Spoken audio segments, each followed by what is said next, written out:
Señores, gracias por continuar con nosotros a esta hora de la mañana. Indira Suero.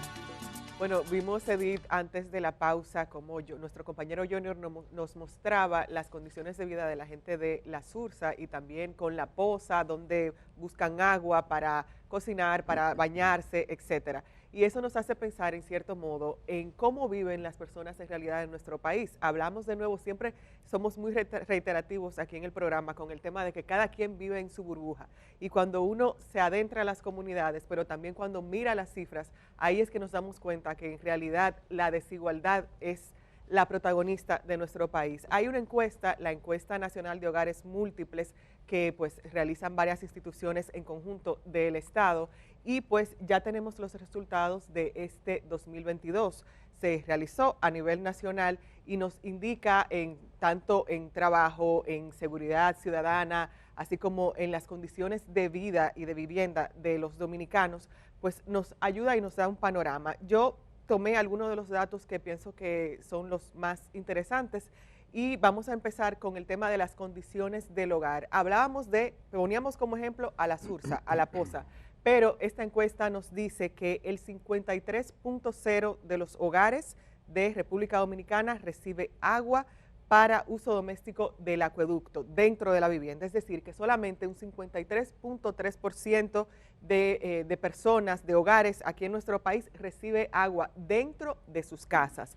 Ahora bien, la situación cambia un poco cuando nos vamos a los sectores que tienen menos ingresos, es decir, la gente que vive en una pobreza extrema, digámoslo así, porque solo un 7.5% de esas personas que viven en pobreza extrema tiene acceso al agua. Por eso vemos incluso en lugares tan cerca del centro de la ciudad, o vamos a decirlo también así, en la Sursa, como se suplen de agua en la Poza, en sitios con esas condiciones.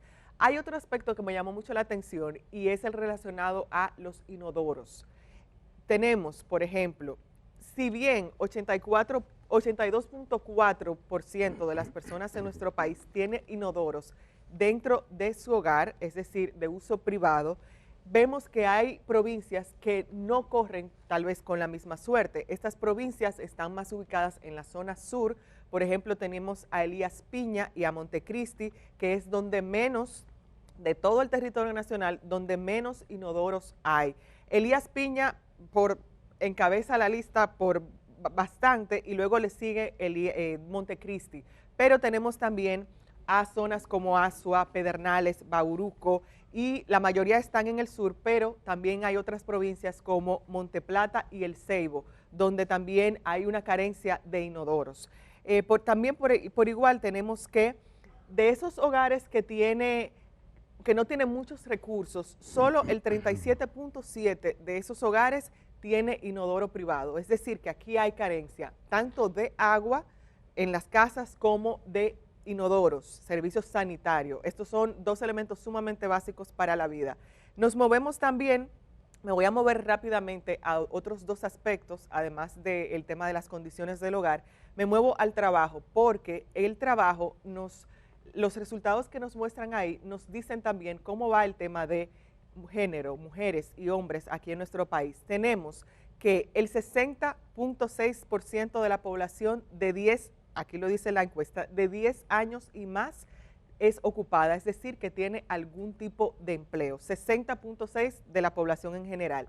Ahora bien, de ese 60.6, la mayoría de la población que tiene trabajo es la masculina, y luego con un 70 punto y algo, y luego solo el 50% de las mujeres tiene alguna ocupación. Ahora bien, de esas mujeres que tienen ocupaciones, la mayoría vemos que la categoría que tiene más mujeres trabajando es la del trabajo doméstico. Hoy en la prensa vimos también algunas noticias referentes a la puesta en marcha de la regularización del trabajo doméstico.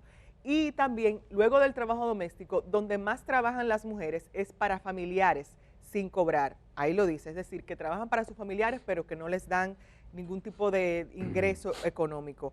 Está también, por ejemplo, que un 65% de las mujeres está desocupadas en nuestro país. Esto lo dice de nuevo la encuesta nacional de hogares múltiples, y solo un 34 y 3% de los hombres no tiene un empleo, es decir, no tiene ningún tipo de ocupación.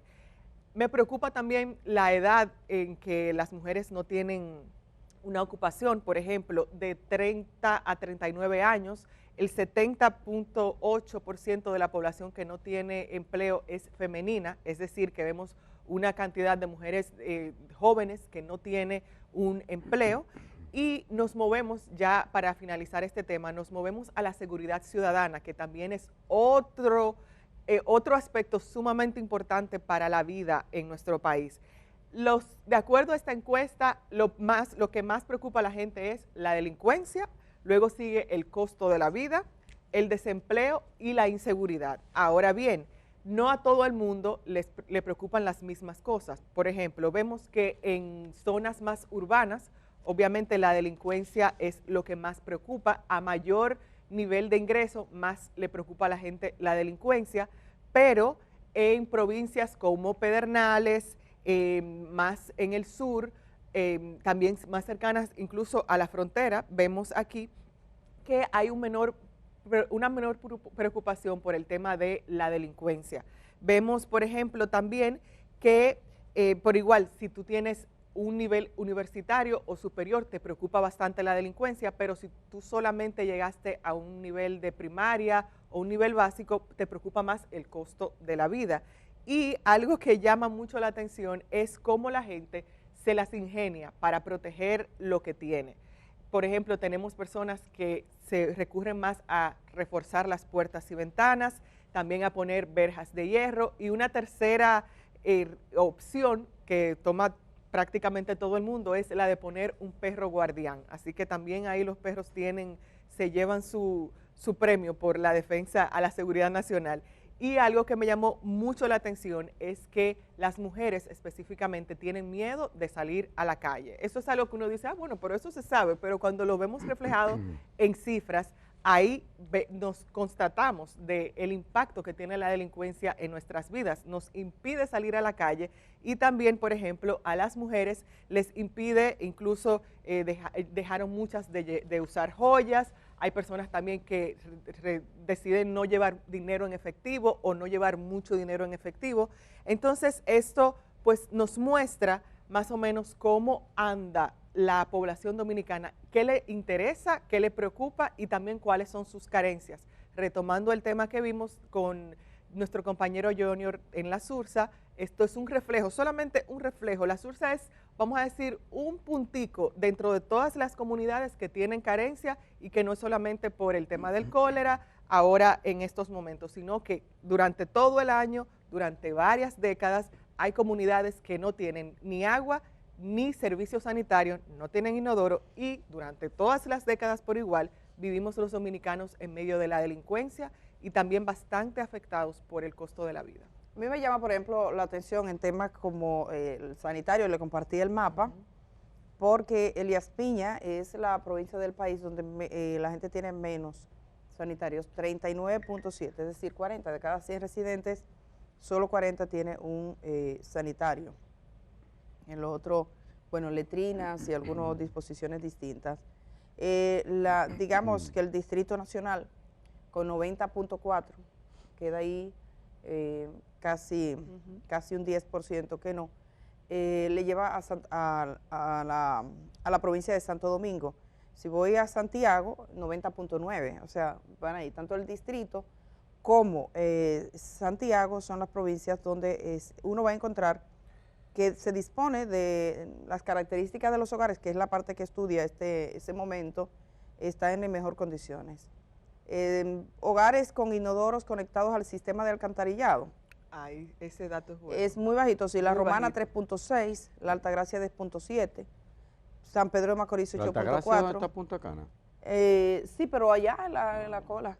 No, pero eso es aparte. Distrito 27.9, o sea, lo del alcantarillado es bestial, ¿sabe? Dice que en total, Edith, disculpa que te interrumpa, un 22 punto y algo por ciento de personas conectadas al servicio sanitario están conectadas al alcantarillado. Es decir, no existe, prácticamente. No existe prácticamente. Pedernales 0.3, Dajabón 0.3, o sea, muy sí, muy bajito, o sea, el porcentaje que estamos mirando.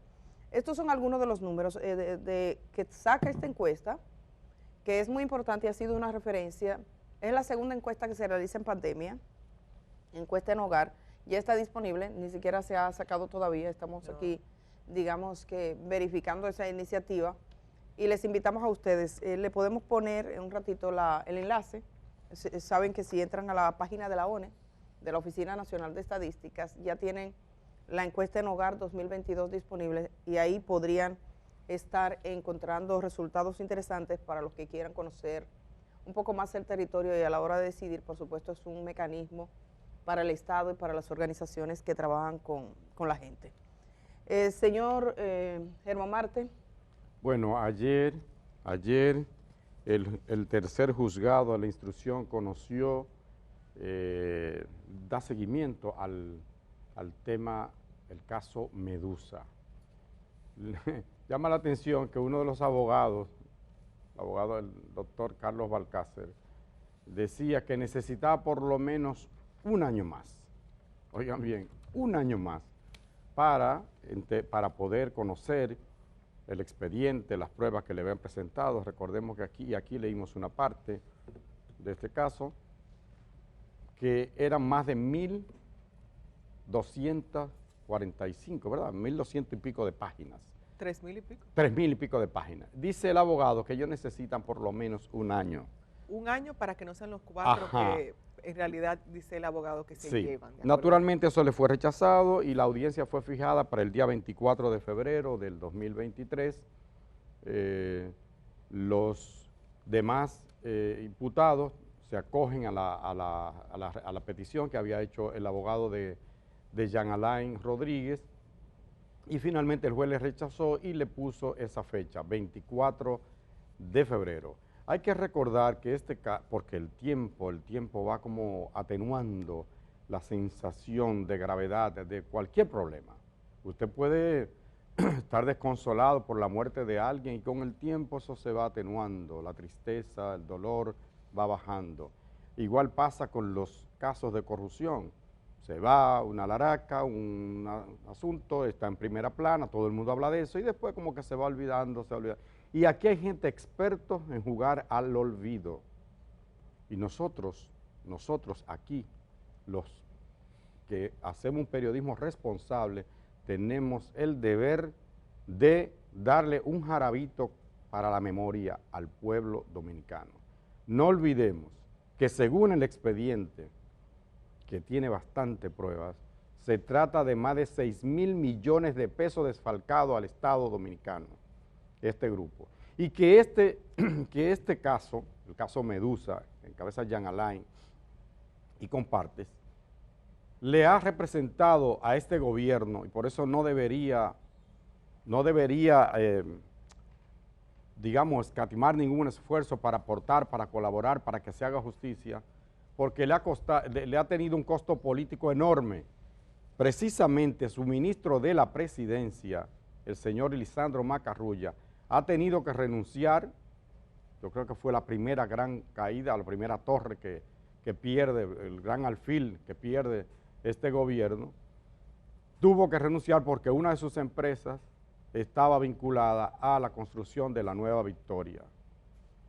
Recordemos, porque aquí lo desglosamos, que este caso implica robarle a los presos. Oigan, robarle así, eso no tiene otra palabra, porque usted decir que le lleva un saco de arroz que de 125 libras y echarle nada más 100 libras, cogerle 20, 25 libras, a un preso que no tiene ni hostia, usted le está robando 20 libras de arroz. Oigan, gente millonaria, robándole una librita. Le daban comida en mal estado, descompuesta. Eso ha sido denunciado por familiares, no por nosotros, no por la Procuraduría de ahora, no por Miriam Germán ni Jenny Berenice, por los familiares, comida en mal estado o de muy bajísima calidad. Eso no tiene nombre, como diría Roberto Cavada. Eso no tiene madre, eso no tiene mamacita, como decía mi papá. Eso no tiene mamacita, robarle a un precio. Eso hay que decirlo y hay que mantenerlo. Eso hay que mantenerlo en este país. Hay que recordarle a la gente eso. 6.000 millones de pesos desfalcados por gente que no le hacía falta por demás. Bueno, A nadie le hace falta lo ajeno, no debería hacerle falta lo ajeno. Pero en este caso mucho menos se justifica. Y ahora que tienen bastante, muy buenos abogados, ellos están tratando de incidentar este asunto, de modo que eso pase y el olvido se lo trague. Pero no, Germán, pero no, como diría Pedro Mir, pero no. Ahora, Germán, que tú mencionas el tema de los incidentes, hace unos meses los abogados de la defensa de Jean Alain Rodríguez dijeron incluso que tenían 192 incidentes que presentar. Para la gente que, como yo, no es abogado, el incidente son observaciones, vamos a decir, que tienen los abogados o las personas que intervienen en este tipo de casos con relación a lo que muestra el Ministerio Público. En esa ocasión se hablaba de 192 incidentes. Y algo que se alegaba en esta primera audiencia preliminar del caso Medusa ayer era que hay un total de 600,000 archivos y ellos decían que no tenían tiempo para verlo todo en manera digital. E incluso, de acuerdo a los abogados de la defensa, el propio Jean Alain no tuvo acceso como tal a estos archivos por tema de la computadora, que no tenía los programas, etcétera. Ahora bien, esto es lo que alega la defensa. Tenemos también lo que decía el Ministerio Público. El Ministerio Público, especialmente Jenny Berenice, comentaba que hay otros casos previamente que sí tuvieron acceso a la documentación del caso mediante vía digital. Y mencionaban, por ejemplo, al caso del Banco Peravia en el 2014, por igual al caso Coral, Falcón, es decir, que ese alegato de que, bueno, que no sabemos cómo manejar esto, necesitamos que esté impreso, de nuevo, hablamos de 3,000 y pico de páginas y también 1,000 y pico de pruebas, y entonces a los abogados de la defensa lo que quieren es que se impriman todas esas páginas, todas, y que se les entregue a cada acusado para ellos poder evaluar cuáles son las pruebas, etcétera, y hacer una especie de depuración. Pero obviamente esto, tal y como comentaban también el abogado del Estado, de parte del Estado, esto es completamente contraproducente. Tú no puedes pedir que te impriman toda esa cantidad de páginas cuando ya tú lo tienes en archivo o en formato digital. Y algo que también se comentaba ayer, si ya tú tienes esos archivos y tú los quieres imprimir, tú lo puedes hacer por cuenta propia. Tú no tienes que requerir que sea el Ministerio Público que te los imprima. Entonces, ahí vemos una especie también de recurso para demorar mucho más el proceso, para obstaculizar también el debido proceso, así como vimos ayer, y es algo que es recurrente, lo hemos visto no solamente en este caso, sino también en otros, y algo que también mencionaba Jenny Berenice, es que ya tienen 25 escritos de diferentes defensas, es decir, ya 25 personas, empresas, pudieron evaluar lo que presentó el Ministerio Público. Solamente en este caso, Jean Alain Rodríguez y Alexander Solano son los que presentan objeción y dicen, no, necesitamos los documentos físicos. Alexander Solano, Edith, fue ex subdirector administrativo de aquí también en la Procuraduría, y hay una acusación de él de unos 10,000 millones de pesos. Sí, mira, bueno, lo más fuerte de esto es que es un año que estaban pidiendo para leer todo el expediente, o sea, todo lo que ha pasado, pero un año, se prolongaría un año más y hacía una descripción del tiempo que le llevaría a leer cada uno de esos documentos. Hablan de más de 500,000 de archivos. A mí sí me llamó la atención, y de hecho algunos medios titularon por esta línea hoy, que decían que entre los archivos habían documentos que no abrían, documentos ajenos al caso, sí, e incluso fotografías de mujeres semidesnudas. Decían eso, y me recordó el caso, porque es como, suele estar presente en algunos episodios con determinadas defensas, pero me recordó perfectamente el caso de, aquí se descubrió en la Fiscalía del Distrito Nacional, hubo un expediente en la cual se descubrió que había un ciudadano que había intervenido los teléfonos de forma irregular de empresarios, de políticos e incluso de periodistas. Eso hace ya algunos años. Habían empresarios, por ejemplo, de la rama de la venta de vehículos. Entonces, ¿qué hacía? Te intervenían todas tus comunicaciones y se supone que esa información de los negocios que estabas haciendo se le distribuía a otra entidad. Este es un caso que no terminó en nada, fue muy espectacular. Hubo una rueda de prensa, se dijo todo, había gente del partido de gobierno. Yo recuerdo, por ejemplo, a Temístocles Montaz, que fue uno de los afectados, algunos periodistas, bueno, mucha gente. Y entonces había, bueno, Temístocles le preguntaron alguna vez, dijo, no, yo no le puse atención a esto. A un periodista le preguntaron, no, yo no tengo interés. Muchos datos. Y llevaron la conversación un poco por ese sentido. Desde la Fiscalía del Distrito Nacional, escuchábamos a algunos abogados, porque entraban a las conversaciones privadas de la gente. Entonces, me llama la atención esta mención, que se le parece mucho, ¿no? Y que de alguna manera le da cierto sabor al espectáculo. Suena como novela. Sí, no, lo relaja un poco la seriedad de las cosas que se están planteando ahí. El caso es que el juez ha tomado una decisión que sea en el mes de febrero, el 24 de febrero, cuando comience entonces el juicio contra estos imputados. Este es uno de los casos más trascendentes que tiene la República Dominicana en el ámbito judicial, porque es la autoridad, es el Ministerio Público, es el instrumento que define la política del Estado en situaciones que tienen que ver con el honor de la gente, con los recursos de la gente, con la libertad de la gente. Yo recuerdo cuando hacía la denuncia de la manipulación del concurso de fiscales, que un juez me dijo alguna vez, me dijo, Febles, usted no sabe la importancia que tiene eso, quizás. Lo que está en juego aquí es la política criminal del Estado. Es decir, que son los actores del Estado que persiguen, definen a quién perseguir por todo tipo de temas, quienes tienen bajo custodia a la población carcelaria, que fue uno de los temas también afectados, porque cuando hablamos, por ejemplo, de que le servían comida, que a Puerto Plata llegó, a las cárceles de Puerto Plata llegaron salamis dañados, que hay reportes de distintas fiscalías del país, de distintas cárceles, de distintos centros penitenciarios, que devolvieron alimentos dañados. Cuando se verifica que hubo una estructura, incluso con vinculación de parentesco, del entonces Procurador General de la República, para disponer, comprar y vender todos los alimentos en las cárceles, que improvisaron aquí en el Distrito Nacional, en un lugar donde siempre lo que se ha hecho es jugar, improvisar un almacén para esos alimentos, que se volvió una costumbre robarle un poco de comida o de arroz al saco que se llevaba para la población carcelaria, que tiene bajo custodia. Eso, la gravedad de eso no es el hecho quizás en sí mismo, porque los montos podrían ser risibles si usted lo compara con las grandes construcciones, con los sobornos a ingenieros, con las amenazas a ingenieros, con que un ingeniero ingresado en una unidad de cuidados intensivos por COVID recibió personal de la Procuraduría para presionarle y firmar un documento que entregaba prácticamente todo. Lo que expresa el tema de los alimentos carcelarios es la decadencia, la gran decadencia. Una decadencia en el sistema del Ministerio Público de República Dominicana que todavía le estamos pagando y se va a pagar por mucho tiempo.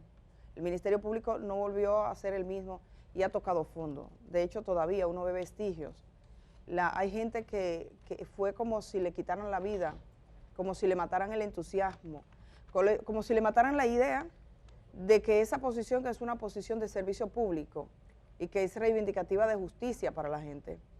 Nosotros actualmente todavía en muchas fiscalías nuestras, en muchos espacios de decisión que tienen que ver con la vida en comunidad, que tienen que ver con los excesos y con los abusos, estamos pagando la consecuencia. Eso es un retroceso histórico, señores, lo que se vivió con este caso. Por lo tanto, lo que está en juego aquí es saber si República Dominicana será capaz, por primera vez en su vida democrática, de juzgar a los que tienen verdadero poder. Aquí en estos días se está hablando de la mano dura, y la gente parece celebrar, y el discurso público así lo alienta, de que se haga, vayan y maten, entren a una casa y maten a otros, se cometan todo tipo de abusos y de excesos, sin que eso sea parte de un Estado de Derecho, aquello que es prácticamente innombrable. Y la gente dice, bueno, es así, pero sepa toda la gente que favorece esto, que está por la desesperación, por la razón que sea, porque está cansado de la delincuencia, que eso nunca tocará a los delincuentes que promueven el estado de cosas que tenemos en el país. Eso es así. Entonces, es definir si este país va a ser capaz de hacer justicia en los casos más graves que tienen que ver con parientes de funcionarios altos de la administración pública haciendo negocios de una manera oportunista en el Estado. Eso es lo que está en juego acá. Mientras tanto, se queda hasta febrero. Vamos a ver qué pasa, pero una de las preocupaciones de nuestro país y de la gente es el tema de la corrupción. Yo sé que hay mucha gente que quisiera que esto fuera rápido y veloz. Hay unos procesos, hay unas defensas, hay unos abogados, hay una litigación, hay unos debates. Ese es el rol, un abogado va y dice, alguien mata a uno y lo ven y lo graban. Y el abogado dice, no, ese hombre es inocente. Ese hombre tuvo un cruce mental. El momento que eso pasó, si no, esa prueba fue grabada sin orden judicial, señor juez, saque esa prueba. Y entonces ese es su rol. O el testigo que lo vio, y usted tiene lentes, ¿cuál es la graduación de los lentes que usted tiene? ¿Cuánto tiempo hace que no revisa los lentes? Ese hombre tiene un problema en los lentes, ese hombre no ve. Ese es el rol. Entonces, señor juez, ¿lo mató usted? ¿Lo maté yo? No sabemos quién lo mató.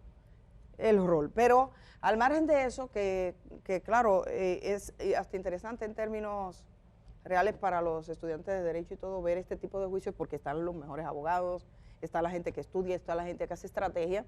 Son parte de la estrategia, no nos sorprendemos. Habrá todo tipo de estrategia. El asunto es si el Poder Judicial de este país será capaz de dar a cada cual lo que le toca, y si la diosa Temis aquí, como se supone o se cree, tiene un ojo abierto y otro cerrado. O realmente es como la tienen frente a los palacios de justicia. Vamos a la pausa. Regresamos de una vez. Tenemos a Minú Tavares y a José Horacio Rodríguez. Hoy conversamos de muchos temas con ellos. Estamos conversando estas 2 semanas que nos quedan. Son 2 semanas. Vamos a conversar de procesos durante todo el año con gente específica. Hoy comenzamos por un partido que ha tomado impulso nueva vez en el proceso electoral dominicano, y hay otros muchos temas. José Horacio, de hecho, ayer era tendencia, porque había, siempre les digo, las tendencias, en las redes son tendencias, pero a veces llaman a una reunión, a una marcha y hay 3 gatos, ¿no? Hay 3 gente. Hay que tomar en cuenta que una cosa es la tendencia en las redes y otra cosa es la tendencia en la vida. No por eso significa que no se hace un ruido espantoso, ese ruido tremendo que a muchos impresiona. Vamos a hablar de todo eso. Hacemos el cambio. Camina contigo allá donde vayas. Cuando salgas de casa, continúa con nosotros en YouTube. El Día, 25 años de buen periodismo.